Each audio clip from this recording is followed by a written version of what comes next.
probably. I was going to say there's nothing to indicate it's live, but now I see it's live. And No, it is.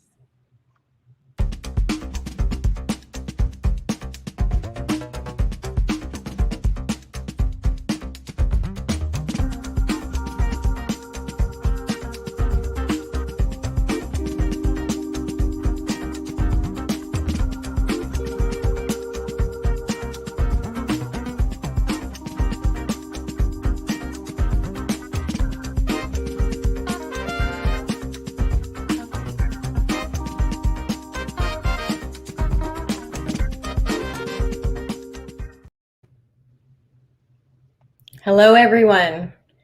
My name is Liz Vallee. I represent the People's Party of Canada, and I am the candidate for the Chatham-Kent-Leamington riding. And you are watching the People's Forum. What is the People's Forum? Well, the People's Forum gives the people a platform to have their voices heard. Today is episode 1, and I will be interviewing Mike McPherson, and he will be taking us through the last year to 18 months of his life, and he will be telling us his story of how COVID-19 and the lockdowns have negatively impacted his life. Welcome, Mike. thanks, Liz. Thanks for having me. Absolutely. I'm happy that you're here. So I'd like to start by you just telling us a bit about yourself and a bit about your background. Yeah, so I originally grew up in Essex, Ontario, just down the road, and I moved to London like 2012 for a youth ministry job. So I was working as a youth minister for the Catholic Church in a parish in London. And then I moved to Chatham in about 2016, I'd say, to switch churches and come work in Chatham. And I actually was the youth minister for all 4 Catholic churches in Chatham, like proper. And then I decided to leave that. Through the church, I did a lot of work with schools, the Catholic School Board. And so after that, I decided to leave and go back to Teachers College to be a teacher. And so right as I was finishing up my Teachers College is about when the pandemic hit. I was supposed to go into my placement when everything got locked down. Okay. So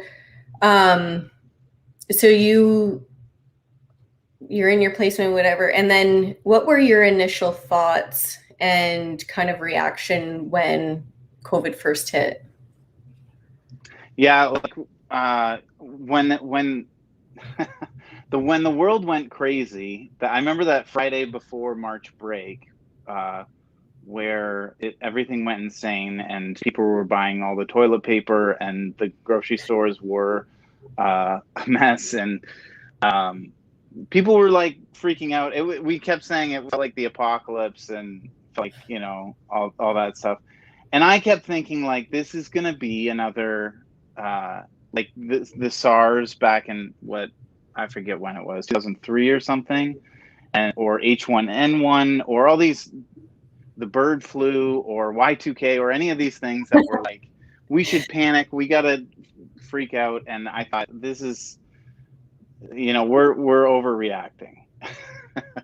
And then I started to look into like the disease, like COVID, a little more deeply and realized that this was a bigger deal than those things. But I still think, obviously, toilet paper wasn't going to help us in any way, and we were overreacting at the end of the day. So that was kind of my initial thing, and then and then the lockdown started. So in those initial phases, was there ever a time when you were first hearing about COVID-19 and that you were like, oh my goodness, you know, this is kind of like the apocalypse? Like, I don't want to be over dramatic, but you know, that you were actually worried that masses and masses of people were going to die? Or did you always kind of have a feeling that it was going to be the way it is? No, I was always very skeptical of like the mainstream media and the the way that they push fear on people. So I never really bought into this idea that I was actually surprised at how severe it ended up being. But still, again, like I still think that it wasn't as severe as it was pushed on us through the mainstream media and that. Um, but there was I did listen to I listened to a podcast with like a virologist expert named Michael Osterholm, and he was talking about it, and I was like, oh, maybe this is something that I should be a little more take a little more seriously. And then I started to take it a little more seriously. Okay. And so over the last year to 18 months, just in a couple sentences, describe to us what your life in particular has been like. Yeah, the last year has been quite the roller coaster for my wife and I. Um, I think that's the best way to describe it. Just a lot of ups and downs. Mostly, I would say more downs than ups. Uh, but yeah, it's been quite the roller coaster. We were supposed to get married during that time. We'll talk about the housing situation and jobs and all that. So it was, yeah, it was quite the roller coaster. Mm-hmm. Yeah, I remember talking to you on the phone and kind of going through, it was almost like each major aspect of your life has been affected, right? And Yeah, so, going into that, uh, I'll start with when the pandemic hit, you were living in Tilbury and you were living in a rental property, and then you that's right. found out that you were going to be kicked out. So, could you tell us a bit about that? Yeah, so we were renting a place actually from the Catholic Church, and they said they needed it for the priest to live there. So they needed us to move out. This was like September of 2020. So we were like well into the pandemic by then. Um, and they asked us to move out, and uh, the obviously, like everybody knows, the housing market has gone insane.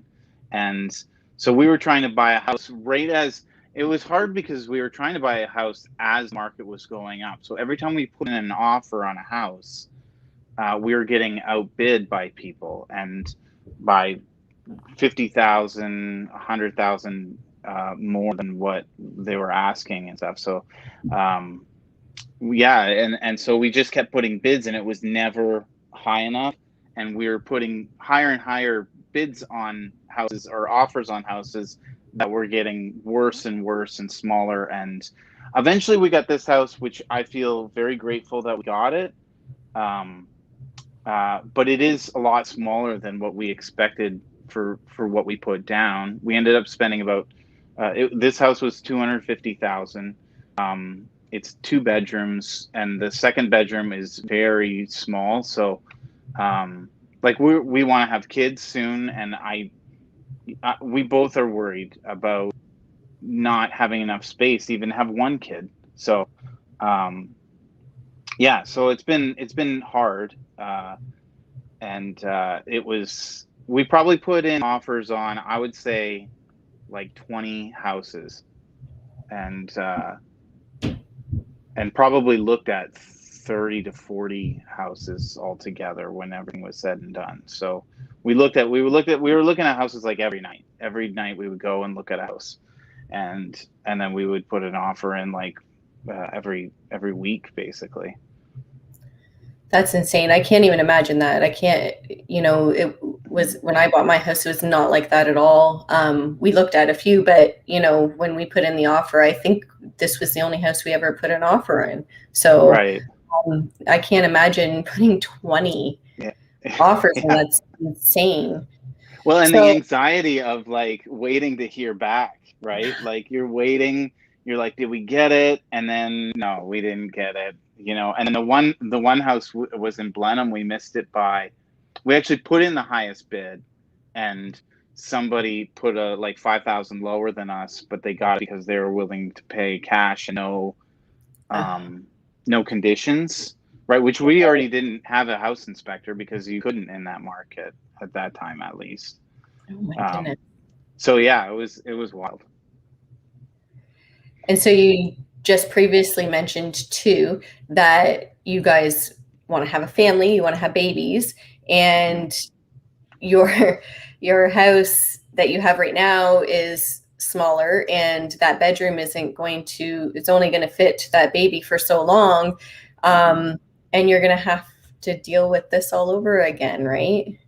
Well, yeah, because like the plan would be to build an addition onto the house, but we can't afford that because we both like lost our jobs during COVID too. So, or my wife's a Christian counselor, and so because there was no government funding, people couldn't afford to go send their she most counsels kids, and people couldn't afford to send their kids to counseling. So anyway, the point is we just bought a house and we don't have any money, and it's been Right. I don't know how we're gonna afford to put an addition on like at the proper time when we need it, when we have a kid that's 2 or 3 or whatever, and we're still paying off our OSAP debts, which we got a little bit of an extension during COVID, but then that stopped and we had to start paying that back. So yeah, so Wow.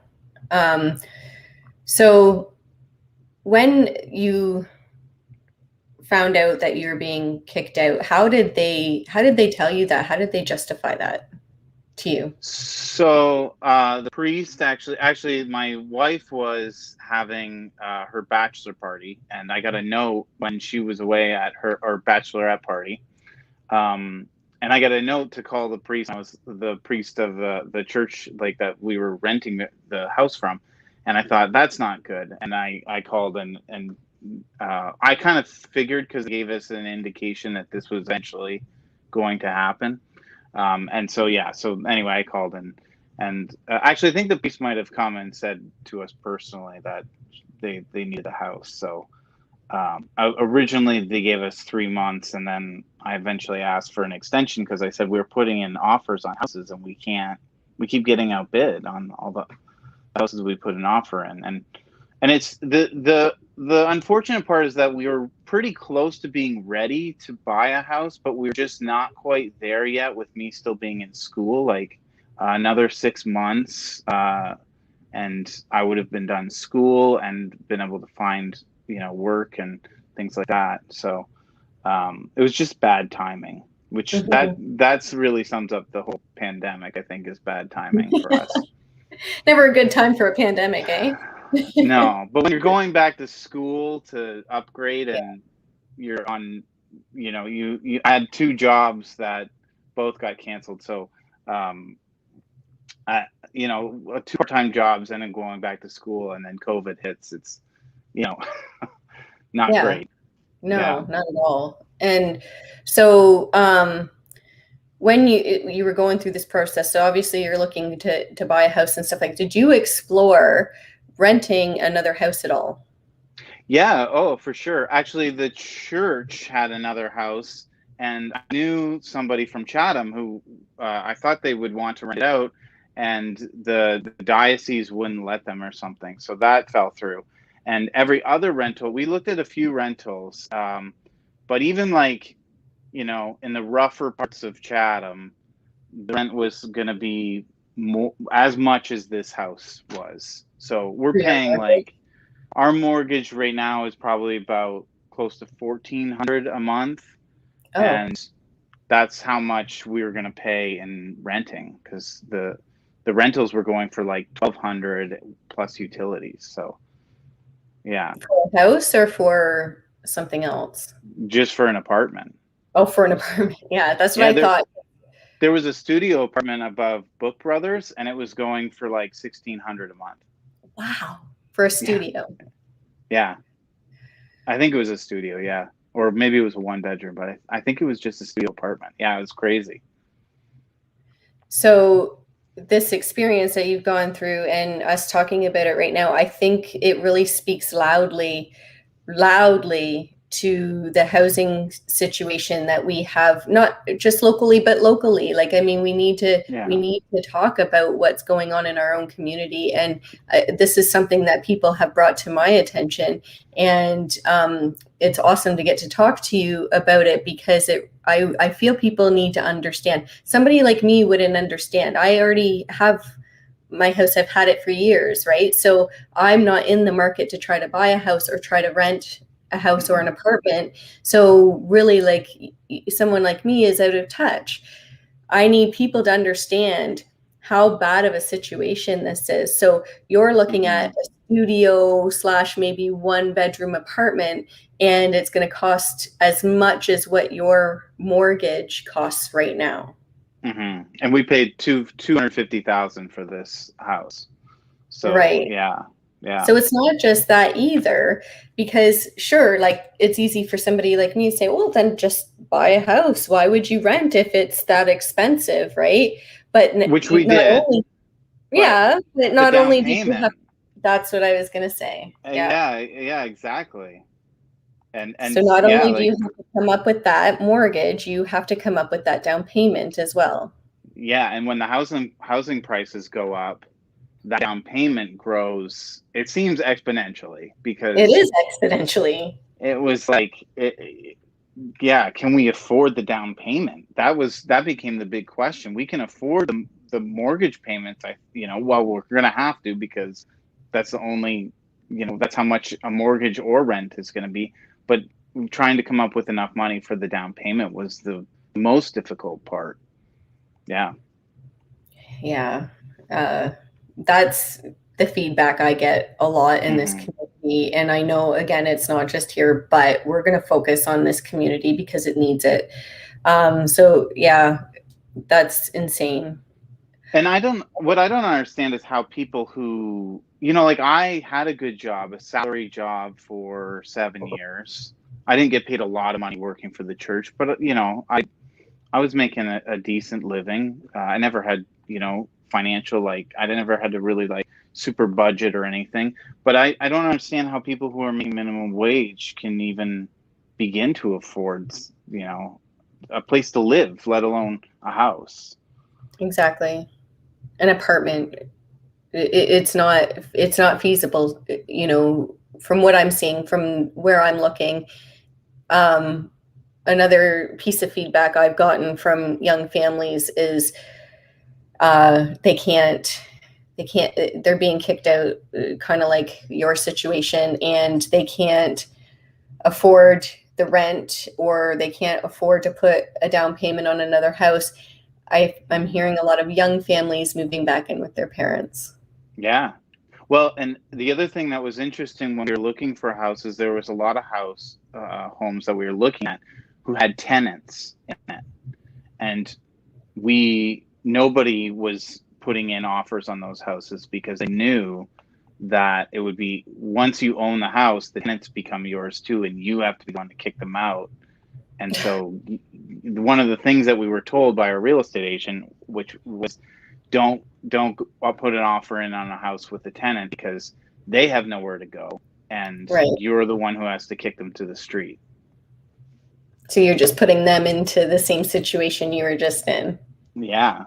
And so it was like, just to put in offers on those homes. So we did find a home that didn't have, which there was several that had people who were getting kicked out, and we're not going to be able to afford somewhere else. So my wife is like a Chatham. She's born and raised in Chatham, and she said during the pandemic there was she saw more homeless people than ever before. I don't know if you experienced the same thing, but I'm hearing the stats have gone up quite substantially. Yep.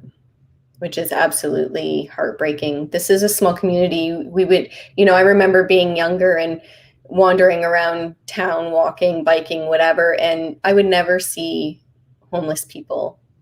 Right. And now we're turning into a community where you see them around all the time. All the time. And it's absolutely heartbreaking. Yeah. And I just imagine, people in a little bit worse situation than we were. What would we have done? I don't know. Yeah. I don't even like thinking about what we would have had to do. Move back in with parents. I'm 35. Moving back in with my dad doesn't is ridiculous. Not too But appealing, is it? no. No. Okay, so I would like to, you mentioned your wife and her name's Cody, right? Yeah, yeah. Um, I'd like you to tell me a little bit about her business. You mentioned it earlier. Yeah. Let's talk about that. Yeah, she is I should say she was slash is a Christian counselor. She kind of was just starting her counseling practice. Um, but she was, as a Christian counselor, she was kind of doing her education as she was counseling, and she was not fully, I don't know, what's the word, credited or whatever to be like a psychotherapist. So she wasn't able to get government funding from the government for people to go to her counseling. So they had to pay out of pocket, or they had to be sponsored by like a church or something like that. And so during the pandemic, at first everything was okay, except she had to do her counseling through this online, and she mostly counsels kids, and it was not going well. It was hard for her. It was hard for them, I think, to be able to have a conversation through this is so awkward. So and counseling so much about like body language and things like that. So that was tough. But she was still getting clients and everything. But slowly, as the first lockdown went on and on and on, people were worried about money and didn't have the money to pay it her out of pocket. And even though she was like subsidizing people and stuff, I mean, she can only do so much of that before we're not making any money and she's working. So slowly over the past year, her business has pretty much completely died. I think. So anyway, she had to get another job, which she couldn't find because nobody was hiring really Mm-hmm. um, during the pandemic and stuff. Nobody was hiring. Like she was trying to find a job during the last lockdown, um, and yeah. So anyway, she worked at Canadian Tire for a little bit, making minimum wage just to that was the only place that would hire, and then she got a job working at the Brick. So go buy a couch from her at the Brick. Anybody who's Go watching. see Cody at the Brick. And so now the issue is that she's working all the time because she's working 40 hours a week at the Brick fully on commission, and then she's also doing I think like 10 counseling clients a month on top of that. So on days she doesn't really get days off because she's trying to, and I think now she's decided, actually just the other day she decided that she's going to stop taking new clients because she can't do both, and she needs the stability of the job that she doesn't like as much, but it's stable. And Yeah. yeah. So she's having to give up her passion just to be able to make ends meet, basically. Yeah, yeah, that's pretty much, yeah. Yeah.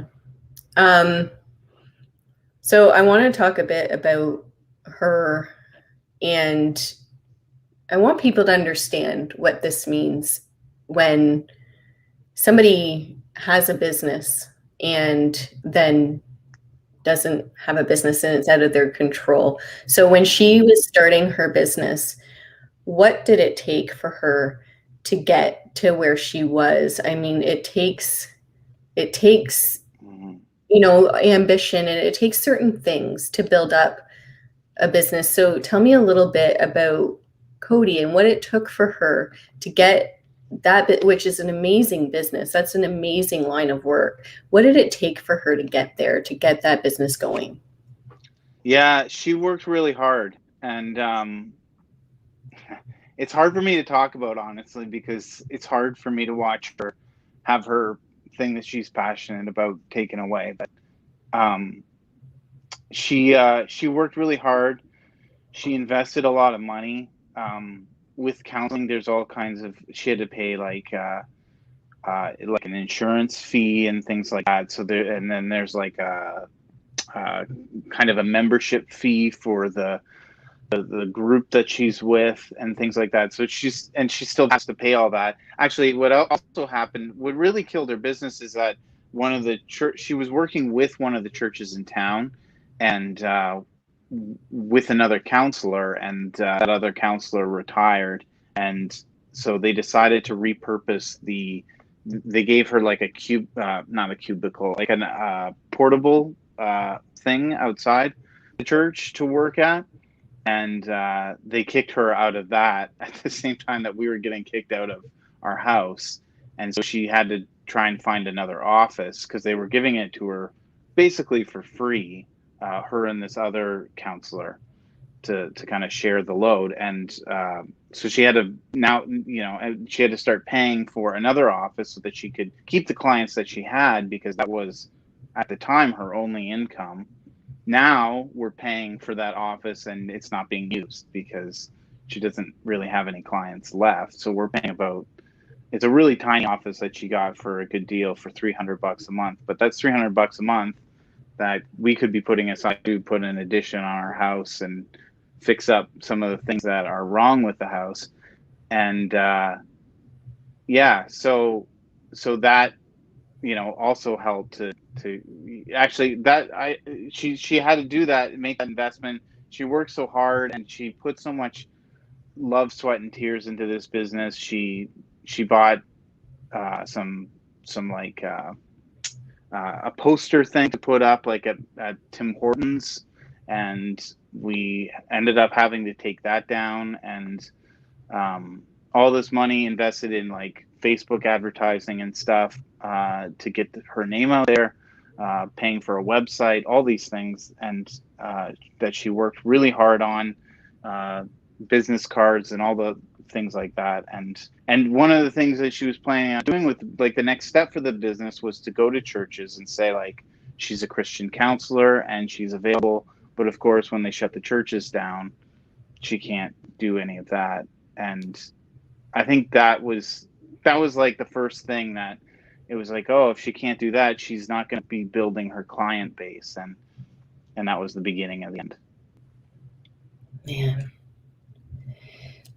Could you describe for me the type of work that she was doing with those kids?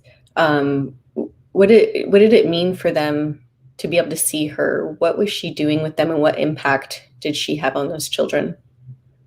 Yeah, the kids, I mean, she didn't tell me like we had this thing where we had code names for them, so she wasn't telling me their like personal information.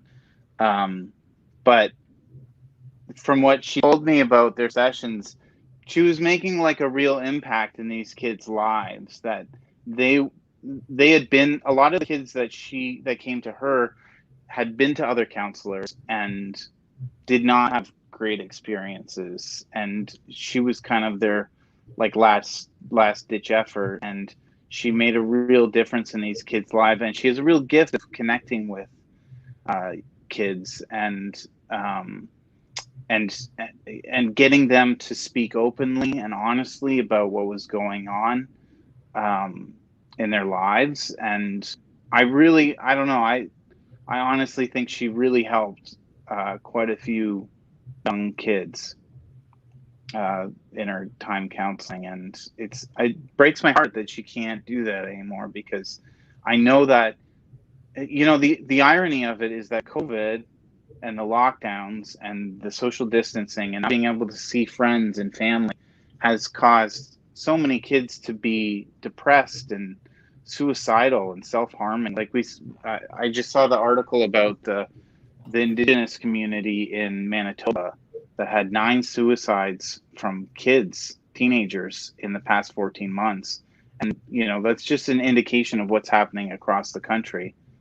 And while that's happening, she's a counselor who people can't afford to go to her because, I think because the government doesn't fund it. That's how most people are able to go, or else it's, we put mental health on such a low priority in Canada, I think, and well, probably around the world, but and it's so important, and there's so many people now suffering from depression and things like that, especially kids during this pandemic. It's been very hard on kids. As a teacher, I've seen kids who really feels like the hope and light in their eyes is really faded, and it's sad to see. It is incredibly sad. I feel like at the time when those kids need her the most is when they can't have access to her. Yeah, that's really what happened, and I really think that she could have helped so many more kids, but Yeah. with, and like, her business was never, I don't think her business was ever technically closed by COVID.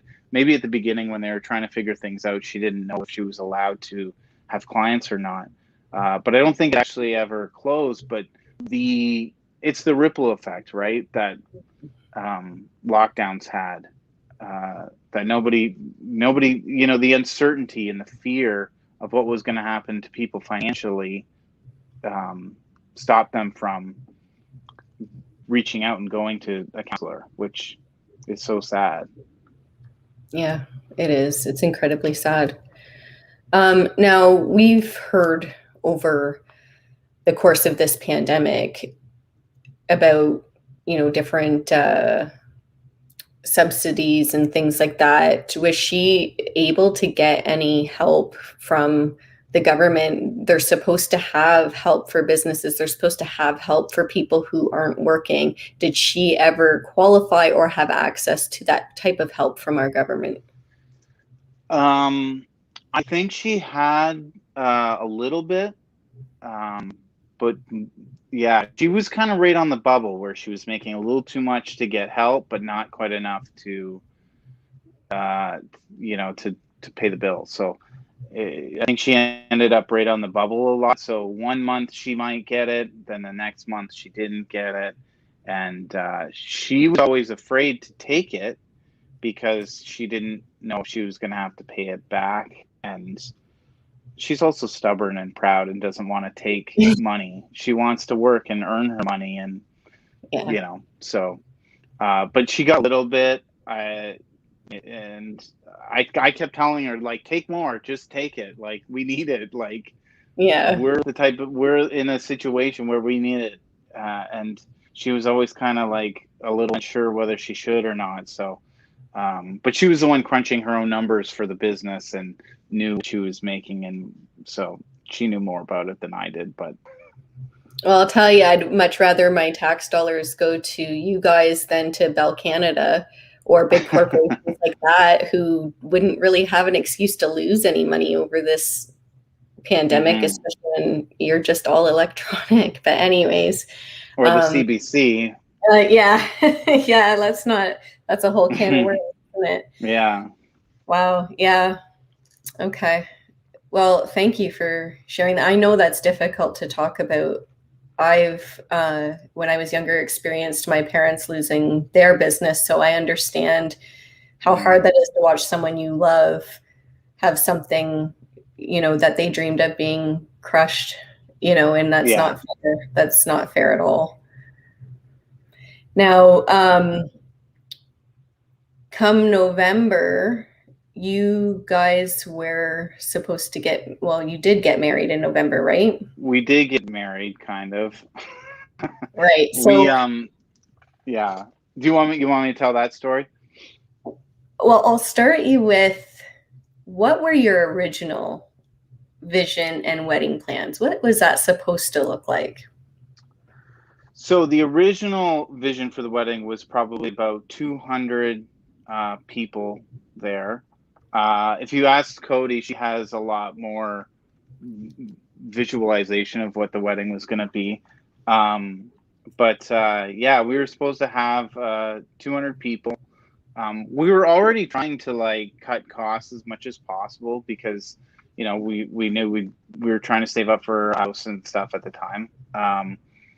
And when the pandemic hit, you know, I didn't think for a second that we would, well, we're still in this thing. And I didn't think it was going to last till November at all. I said, like, we're going to still have a wedding, no problem. Like, let's not sweat it. And obviously, I was very wrong about that. But yeah, so we were supposed to have 200 people. We were going to do the wedding in Comber, at the Catholic Church in Comber, and the reception in Kingsville, which is closer to where my dad lives and my family's from. And yeah, so that it just kept, we kept every like couple weeks we would talk about it, and we just had to stop talking about it because it was too hard to keep bringing up and going back to, are we going to do this thing, are we not? And so we set a date like in 1st of September, I think, and said, if things aren't back to normal by then, we should just cancel. And then we ended up doing something really small, because I was still holding on hope that we could do a big wedding, either this spring or this coming November, but neither of those, like the spring obviously didn't happen. November, I don't know. I'm scared that we're going to go into another lockdown. So we've kind of talked about it and said, like, this November is probably not going to work. So anyway, we did a really small wedding. Just immediate family was there. We did it at the house that we were living at, just like in the lawn, and then went back to like a private room at like the Chilled Court in Chatham, or someplace like that, or the Retro Suites had like a private room there. And it was very small, not what we wanted at all, but we just wanted to, you know, we're religious people, so we wanted to do something to say, like, we're married, and, you know, and we wanted to have kids sooner than later. So I'm glad we did something. But for me, the most important thing, and the reason I don't have a vision for what our wedding was supposed to look like, is because the only thing I really cared about was having those 200 people there. I have a big family on my mom's side, and I really wanted all my aunts and uncles and cousins and everybody and my friends there. Was just the only thing that I really cared about. I kept saying that to Cody. It's the only thing I cared about was having everybody there, and it's the one thing they can't have. And her too, to a certain, you know, she wanted to wear a wedding dress, and she decided to kind of put it off so that we could do the whole thing and have everything that we wanted. And who knows, 2022, 2023, now we're, you know, talking about having kids. So we just had a conversation last night about it, and it was emotional because, you know, if we want to have kids and we don't want to put that off, then the wedding might get put off even more. And one of my family members actually said in front to Cody, said, I don't know which family member, but somebody said, you know, you guys already had your wedding. And that was heartbreaking because we didn't get our wedding, and it was not what we wanted. And yeah, I remember crying in the shower on my wedding day because I wanted my aunt, my uncle, my cousins there, and I was just a mess because all those people that were supposed to be there weren't going to be there with us. So yeah. Oh, that sucks, man. So you were crying on your wedding day? Yeah, I was a mess. Oh, I was man. much worse than this. I couldn't control it. I was just so overcome with the emotion of realizing that this was really happening. We were going to get married, and all the people that supported me throughout my life weren't going to be there. So that's not fair. Yeah. Plain and simple, it's not fair. It's not right, and it's not fair. It's awful. You know, and I don't want anybody to downplay that point that you just made about how that affects you.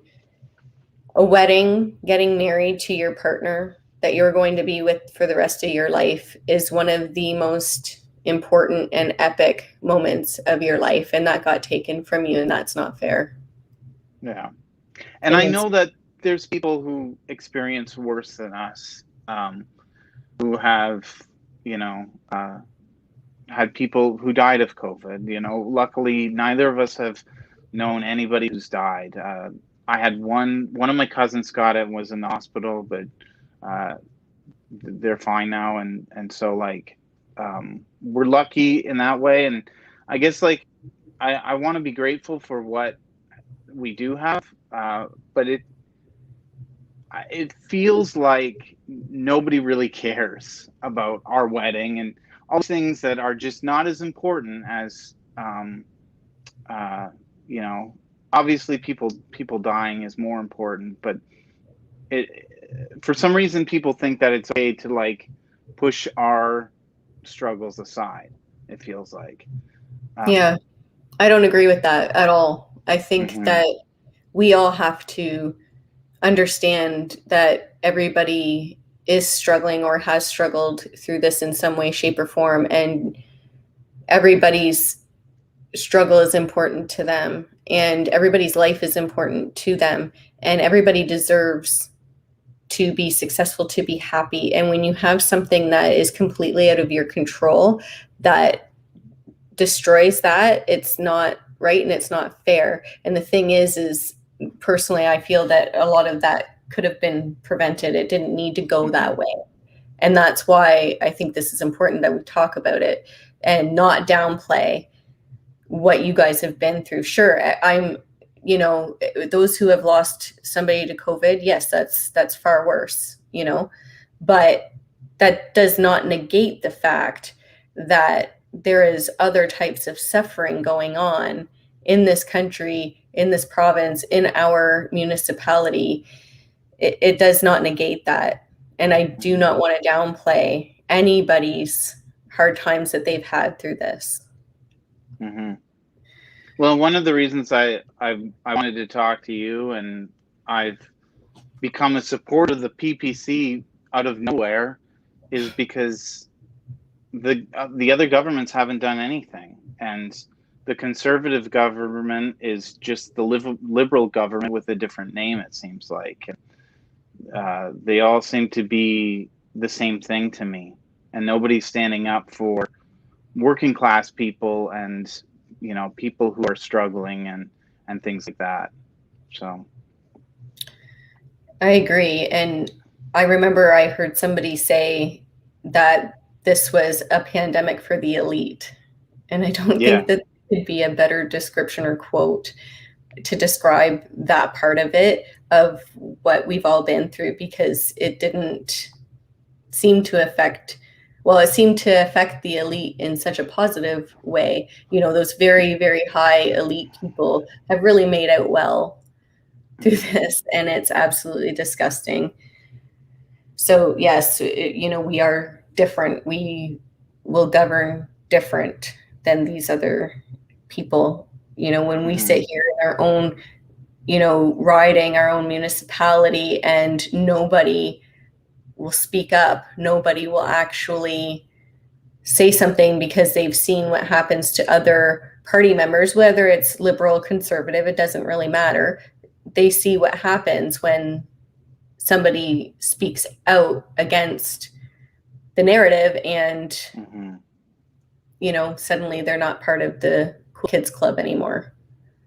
Yeah, and that's been one of the hard parts of the pandemic for me, because I've been very outspoken about the way the government has been failing us during this pandemic, and I've gotten so much pushback from friends that I've been friends with for years, and family members, and that don't understand. I just don't think they understand fully what's going on, and I've really dove into the COVID stuff and the statistics and the decisions that were being made, and I just see the government fumbling this and not knowing what to do, and listening to people who are giving bad advice, or people who have compromised interests, and like have the opportunity to make money off of COVID and lockdowns and masks and stuff like that. So I've one of the hardest parts of the pandemic for me has been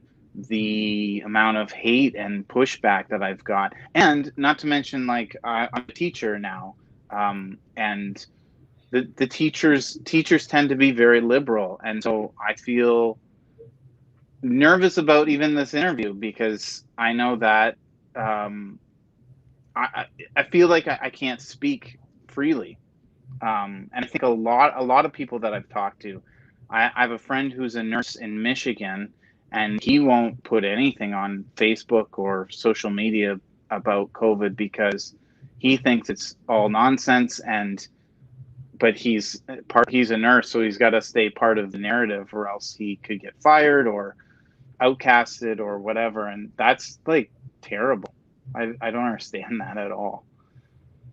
I agree. I hear that all the time as well. I've had so many people reach out to me and say that they've been silenced at work, and they know people who've been silenced at work. And we're supposed to live in a free country. We're supposed to have our own thoughts and our own beliefs, and we're supposed to be able to have free speech and share ideas.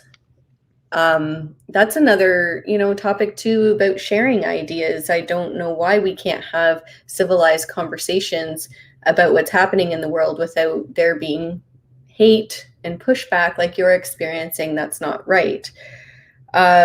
You brought up your teaching job, and I do want to touch on that a little bit. Tell us a little bit about so you became a teacher, you went through teachers college, you graduated, became a teacher, and then you told me that, this past school year, I believe you were doing the online teaching.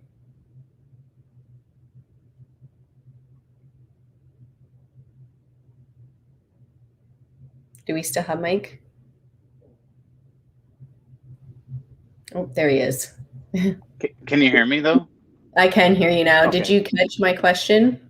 Yeah, I caught your question. I just cut out during when you were talking about freedom of speech, which I just want to say, I just think like that's such an important thing that, again, gets downplayed and pushed aside. And if you go back and look at the way like our country was developed and stuff, and it's all based on freedom. That's the goal, is freedom, and so much of that has been taken away over the past year. I just want to say that because I think that's so important. I would 100% agree with that, and I think everybody knows that. Yeah, it's just so important, and I don't understand why we're letting it slip through our fingers. We always used to say, like, Canada's a free country. The joke when I was a kid was like, can I sit here? Well, it's a free country. Well, not anymore. Yeah. Sorry, what was your question again? So basically, I had retouched on the fact that you're a teacher, you went through teachers college and you finished and all of that. And I believe you said this last school year, you were teaching online. Yeah. So one of the best things that happened to us during COVID is that I got a teaching job, a long term in my first year of teaching, which has been unheard of for a long time. But I think because of the pandemic, a lot of teachers retired. But I got to teach full classes for the whole year online. And I got to see what the online schooling, kind of looked like, which was interesting. I think that it was what I saw from teaching online was that these kids are struggling a lot. And they don't, what do I want to say? They don't know what to do with it, I think, because they're following the narrative that we were talking about, that COVID's bad. I'm doing my part by staying home and wearing a mask and all that stuff. And so they were afraid to question it, and they were afraid to say anything that could be taken as anti-lockdowns or anti-mask or any of that stuff. So I felt like on the one hand they were depressed and overall very depressed, very checked out from school and everything. And then on the other hand, they felt like they were muzzled, I think, is kind of the impression I got. I had a lot of kids who said to me that I was one of the only teachers that they had that let them speak and disagree with me, and they didn't feel like they were gonna, I asked the kid every class that I had, have you had teachers that you felt like wouldn't let you say what you uh, want to say without losing marks and say an essay or something like that? And they all said yes.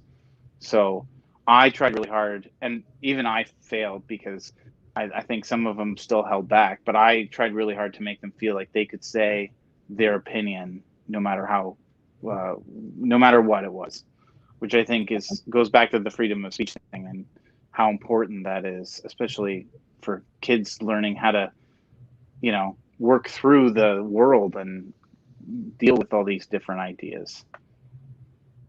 What grade were you teaching? Grade 9, 11, and 12 religion. Yeah. So a lot of them felt like they couldn't say certain things, like anything in support of anything kind of more conservative. They felt like they really couldn't say. Really? Yeah. That sounds 100%. crazy to me because I mean, I wasn't at all political growing up and becoming a teenager. Even in my 20s and most of my 30s, I have never been really actually political until very recently. And so to think of myself as a teenager and think I became an outspoken late teen and then, early 20s person, and thinking about my last couple of years in high school and feeling like I couldn't be on a certain side of politics, that seems insane to me. Yeah, I thought it was sad. It was sad. I always felt like the kids were kind of tiptoeing, like they didn't want to say the wrong thing around me, and I should say that also I had some extremely liberal type kids who were very free in saying lots of stuff, even in a Catholic school that would go against a lot of the church's teachings and stuff, and they liked me as a teacher and felt like they could say their piece too, and so it was a really good experience for me to be able to be that kind of teacher for them. That's wonderful. That's so great of you to give those kids a voice. That's pretty amazing. Yeah. What concerns do you have going forward for teachers, students, and school in general for the future? We're going into different times now. What concerns do you have being a professional? Well, one of the biggest concerns is that the conservative government before the pandemic, was pushing for online schooling. And I just think that it did not go very well. Like I say that I had a good time teaching and everything, but it was awkward, and it was I had an experience where a kid was playing video games and had his microphone on his camera on, and I could hear him, and I had to send him an email to tell him to turn his camera off and stuff, or his microphone off or whatever. And anyway, I just think that whatever we did, like we got through it, and I think we did as teachers, we did a great job of working with the online schooling and what we had to work with, and doing it in a crunch. Our virtual school in Chatham, I think, was amazing, and Sarnia, they were combined. So we did a great job, I think. All of the teachers and the principals and everybody. I can't speak highly enough. But we also, I think, learned that online schooling, at least doing it that way, where you're on a camera for 6 hours a day, it's not feasible, I think. Maybe I shouldn't say not for everyone, because obviously there are some kids that prefer that, but for the most part, I think it was a massive failure, I guess is what I would say. I'd have to agree with that. And I agree with you when you say job well done for all of you, the teachers, the whole, I would say mostly the teachers. The teachers had to do the hard work. They were thrown into that without any experience in doing school that format. And I have to say, from speaking as a parent, my kids hated it. They did. However, the job that their teachers did, and they did what they had to do, and they did it better than what they had to do, in my experience. I know that everybody's experience as a parent went that way. However, especially the last lockdown, I'd have to say, you know, round 3, and the teachers getting a little bit more experience and kind of adapting a little bit more, I felt that the kids were more okay with it and kind of got into the swing of things, and the teachers handled it so well. So I'm the same as you. I couldn't give them enough props to have had to go through that. That is not what they signed up for. That is not what teachers signed up for. So going back to your point of it being as a long-term plan, online school being a failure for kids, I'm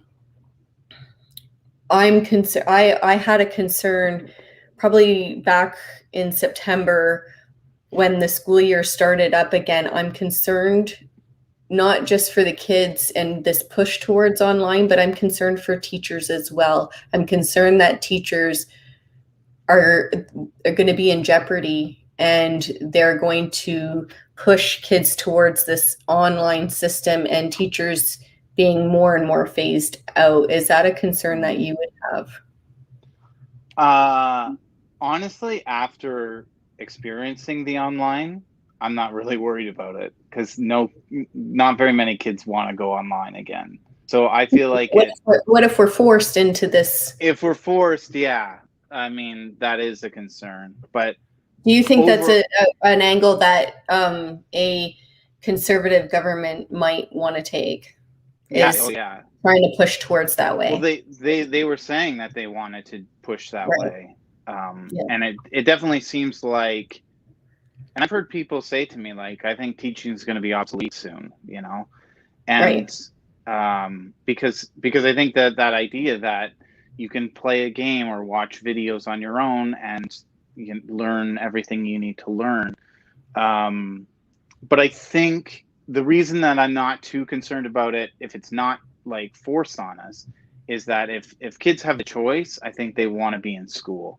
And I think they want to have that in-person connection to an adult in their lives that they can look up to, who's not their parents, you know, or their family. That's someone, you know, I don't know, like for me, like I had teachers in my life that were like mentors, and I had, you know, coaches and things like that. Like there's something about online learning that's never going to be able to replace that. And I think kids know that, they understand that. And you know, if online learning works for some people, you know, like I had a girl who was like really into, I forget what it's called, but it was like horseback riding, but it was the one where they like, is it called dressage or something? Anyway, she was really into horses and stuff. And so she would do her classes on her phone in the barn while she takes care of the horses, and kind of multitask, because she was up at like 5 a.m. and in the barn till like 11 p.m. and she was just always at the barn, but she would do her classes with her headphones in. And I mean, if that's, some kids can multitask and do that kind of thing, then maybe that works for them. But for most kids, especially the kids, I think the most important thing is the kids that struggle. Online is not going to work. They need somebody there to make that connection, because teaching is really all about relationships. And when you have a relationship with a kid, you can avoid a lot of the behavioral issues that come from teaching and from placing demands on them. And so when there's that, that personal relationship that you have, it makes it a lot easier for a teacher and to teach and for a student to learn. And I think those kids that struggle really, really need that. And online learning, it's too easy for them to check out. They just, turn off their camera. Most of my kids that I had in my classes didn't have their camera on ever, and spoke on the mic only when, rarely, I would say, or if I called on them. But it was basically me talking to a screen for 6 hours and a lot of silence on the other end. I tried really hard to get them talking, and some classes talked a lot, some didn't talk at all. So it also depends on the personalities, right? But I think it's easy for kids who are struggling to just mute the camera, mute the mic, and go play video games. And I know that was happening a lot when I was teaching. Yep.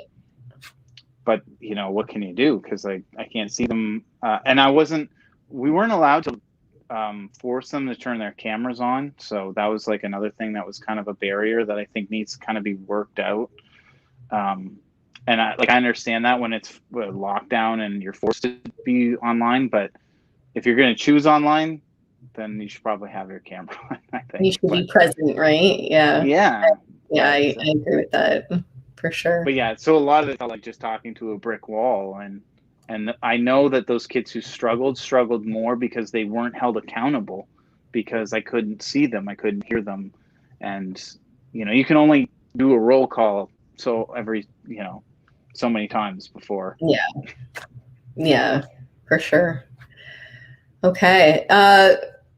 So I'm going to switch gears a little bit here. You mentioned to me that there was another job that you had that you also don't have anymore, and that included music. Yeah. So I was, when the pandemic hit, I was in school, but I had 2 part-time jobs. One was with the YMCA, with an after-school program. And then one was playing music for a church in Windsor. So on my way to class or on my way home from class, I would do practices and stuff like that. And so both those jobs ended once the pandemic started.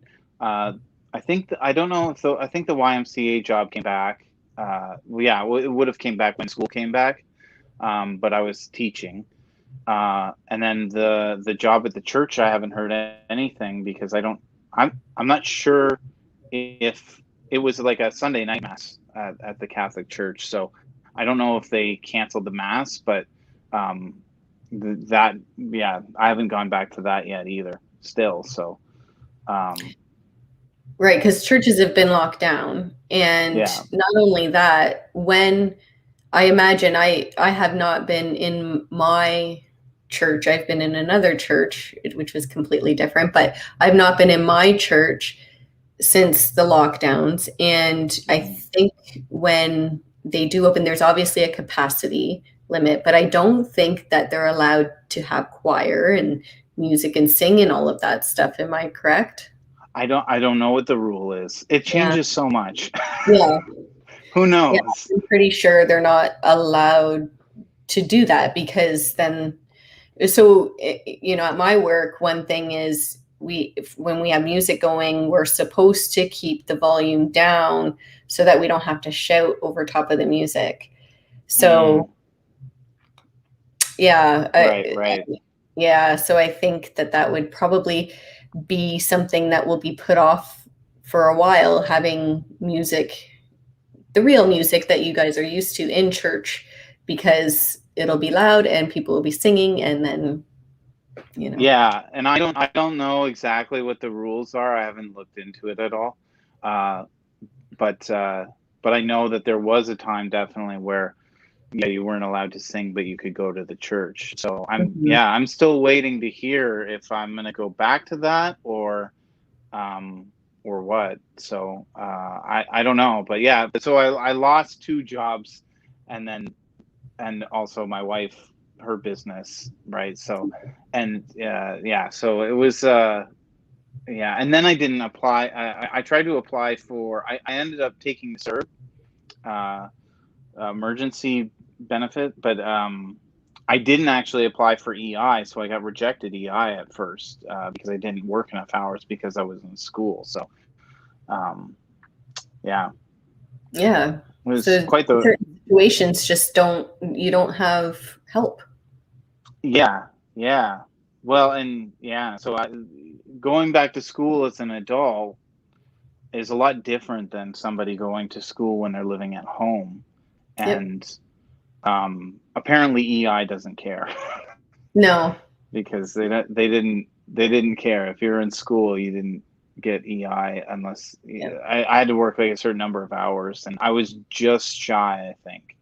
But Oh, at least I had the CERB to get me by, and then I ended up getting another job last summer, but it was only a few days a week. So it's been like I said, it's been a roller coaster. I absolutely. yeah.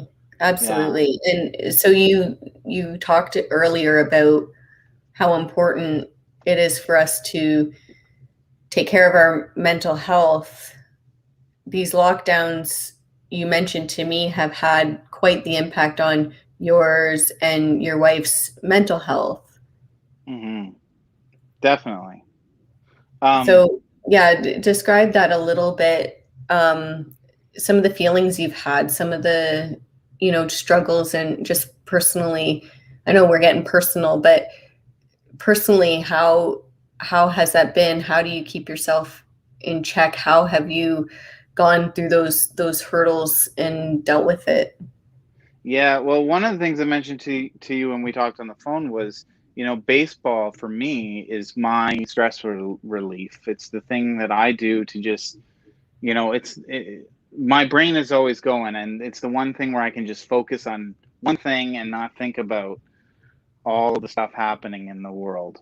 And that was, taken away last year for the most part. I think we got in a couple weeks of baseball um, before the end of the summer last year, and then delayed this year till I think we started last week or the week before, which to me was way too late Mhm. considering the numbers of cases and how low they were and the number of vaccinations that we had.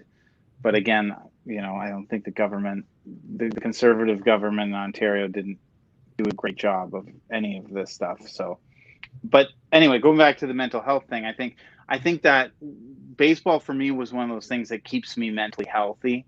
Getting that, and the only exercise that I get is from uh, baseball, and well, if I work out at home or whatever, but I don't do that enough. Um, but yeah, so anyway, I think that my wife and I noticed that our mental health has been, uh, I don't know what the word is, on the rocks lately, where we just feel one of us will feel really down in the dumps and kind of depressed, and then the other one will. Sometimes we both feel it, and sometimes we feel angry, and just a lot of emotions. And we're pretty like good at being aware of our mental health and what we need to take care of our mental health. The problem was that most of the things that we do to take care of our mental health, like for me, it's baseball. One of the things she does is go to the gym, and those things were taken away from us. So, and not to mention like being with friends and family, I think is one of the most important things, at least for me, uh, for staying mentally healthy, and that was taken away for the most part for the last year. So, yeah, it's been a hard year, and I think everybody has felt it to a certain extent. Um, I don't know. Like sometimes I just wonder if people realize how important those things are. Like spending time with family and friends, or whatever their baseball is, whatever they do to feel better about life or when they're down. And a lot of those things were taken away from all of us. And I think it impacted everybody. And I know that it impacted me, and I know that it impacted my wife a lot. And this last year has been a struggle. And I think sometimes we downplay that. I feel like it's the same thing with the wedding and the, losing the business, is that we downplay it. Oh, because like there's people who had it worse than us, people who died. Well, that's true, but also like, I want to live my life, and what's if I'm alive, I want to spend it with the people that I care about and that I love the most. And if I can't do that, then life doesn't have the meaning that it's supposed to have. So, the things that make us feel fulfilled in life are all those things that got taken away. And so it's felt like being in prison for the last year and a half. Yeah. What was the thing that you said to me on the phone? Death by paper cuts? Yeah, that's I forgot that, but that's what it felt like, right? Like Yeah. all these this, for my wife and I, at least, all these little things happening, losing jobs, not knowing about the wedding, and then finding out the wedding's going to get canceled. And then there was hope that it wouldn't get canceled when things opened back up last summer, and then disappointment that it was canceled, and all these just little disappointments through the past year, and then not having the resources or the the ability to get together with people, or the ability to go to a restaurant and just kind of forget about everything. It feels like a million little paper cuts and nobody has any band-aids. Yeah. What's the one thing that you want people to take away from this story that you've told us? Oh, that's a great question. Or a couple things. Doesn't have to I don't be know. one. I think the most important thing is for people to start. I think people need to admit how hard this past year has been, and not because of COVID, but because of the restrictions and the lockdowns and the social distancing and all these things. Like everybody has things. I know that we all want to feel like we're doing our little part by going back into lockdown or wearing a mask, but I think that when we miss out on those things that make life worth living, don't downplay those things. Those things are really important. And the other thing that I think the most important thing is that people are afraid to speak. And I've heard from because I'm vocal about my disappointment with the way the government has handled this pandemic. People come to me, and I've had several people message me on Facebook or talk to me in person and say, like, I agree with, these things you said about COVID. But they're afraid to say it themselves. And I think what I realized at the beginning of the pandemic is that, like Doug Ford and Justin Trudeau, these people are on social media. They're listening to what people say on social media. And social media tends to be very one-sided to, the liberal kind of side of things. And I think if you don't agree with that, you have an obligation to speak out. Like, I felt like I had a duty to speak out against the mistakes that I saw the government making during the pandemic. And I think people are terrified to disagree with the mainstream narrative. And I just think that's the most important thing is, this pandemic has hurt all of us in different ways. Like, my story is not unique, I don't think. I think lots of people have lost their businesses or had weddings ruined or whatever. But they don't want to say anything because they don't want to deal with the backlash. And that, believe me, there is a lot of backlash. Yeah. So I understand why they're afraid. But if you disagree with things, then you have to say something. I think that's why freedom of speech, what we were talking about before, is so important, because that's the one thing that we have, that we can make a difference when we speak out. We have our freedom to say what we want to say. Wow, that's so well put, Mike. Honestly, that last little bit there, it couldn't speak to me more. That's, yeah, you hit it right on the head for sure. So, Mike, I want to thank you so much for sharing, for coming here, for being on the People's Forum, sharing your story. I know it's not easy. It's not easy to open up. It's not easy to open up to the public and share such personal information and experiences. So you need to be proud of yourself, and you need to understand how much credit you deserve for doing this. And I want you to know that we truly appreciate you and you coming on here and sharing with us. Thank you. I really appreciate you guys having me on and listening, and not being the ones that dismiss it. So I really appreciate that. Thank you. Okay, so that concludes episode 1 of the People's Forum. I hope you've enjoyed it. It was a wonderful experience for me to be able to chat with Mike and share such personal experiences, and know that there are others out there that feel the same way we do. And the take-home message here is to talk about it and communicate with each other. The People's Party of Canada in Chatham-Kent-Leamington bring to the people the People's Forum. This is a place where your voice will be heard.